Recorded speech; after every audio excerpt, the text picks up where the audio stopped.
Chapter 5 My Dear Wormwood, it is a little bit disappointing to expect a detailed report of your work and to receive instead such a vague rhapsody as your last letter. You say you are delirious with joy because the European humans have started another of their wars. I see very well what has happened to you. You are not delirious. You are only drunk. Reading between the lines in your very unbalanced account of the patient's sleepless night, I can reconstruct your state of mind fairly accurately. For the first time in your career, you have tasted that wine which is the reward of all our labors, the anguish and bewilderment of a human soul, and it has gone to your head. I can hardly blame you. I do not expect old heads on young shoulders. Did the patient respond to some of your terror pictures of the future? Did you work in some good self-pitying glances at the happy past? Some fine thrills in the pit of his stomach, were there? You played your violin prettily, did you? Well, well, it's all very natural. But do remember, Wormwood, that duty comes before pleasure. If any present self-indulgence on your part leads to the ultimate loss of the prey, you will be left eternally thirsting for that draught of which you are now so much enjoying your first sip. If, on the other hand, by steady and cool-headed application here and now, you can finally secure his soul, he will then be yours forever. A brimful living chalice of despair and horror and astonishment, which you can raise to your lips as often as you please. So do not allow any temporary excitement to distract you from the real business of undermining faith and preventing the formation of virtues. Give me without fail in your next letter a full account of the patient's reactions to the war, so that we can consider whether you are likely to do more good by making him an extreme patriot or an ardent pacifist. There are all sorts of possibilities. In the meantime, I must warn you not to hope too much from a war. Of course, a war is entertaining. The immediate fear and suffering of the humans is a legitimate and pleasing refreshment for our myriads of toiling workers. But what permanent good does it do us unless we make use of it for bringing souls to our Father below?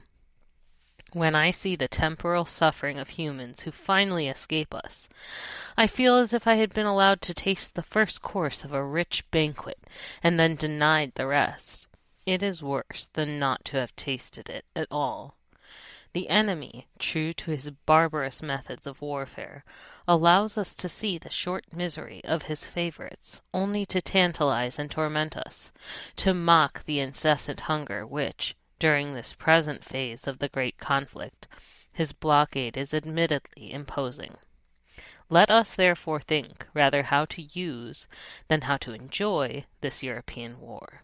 For it has certain tendencies inherent in it which are, in themselves, by no means in our favor.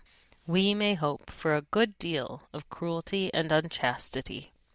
But if we are not careful, we shall see thousands turning in this tribulation to the enemy, while tens of thousands who do not go so far as that will nevertheless have their attention diverted from themselves to values and causes which they believe to be higher than the self. I know that the enemy disapproves many of these causes, but that is where he is so unfair.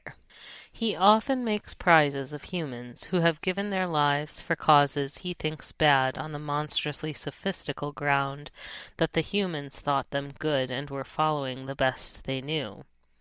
Consider, too, what undesirable deaths occur in wartime. Men are killed in places where they knew they might be killed, and to which they go, if they are at all of the enemy's party, prepared. How much better for us if all humans died in costly nursing homes amid doctors who lie, nurses who lie, friends who lie, as we have trained them, promising life to the dying, encouraging the belief that sickness excuses every indulgence, and even, if our workers know their job, withholding all suggestion of a priest lest it should betray to the sick man his true condition. And how disastrous for us is the continual remembrance of death which war enforces. one of our best weapons, contented worldliness, is rendered useless. In wartime, not even a human can believe that he is going to live forever. I know that Scabtree and others have seen in wars a great opportunity for attacks on faith, but I think that view was exaggerated.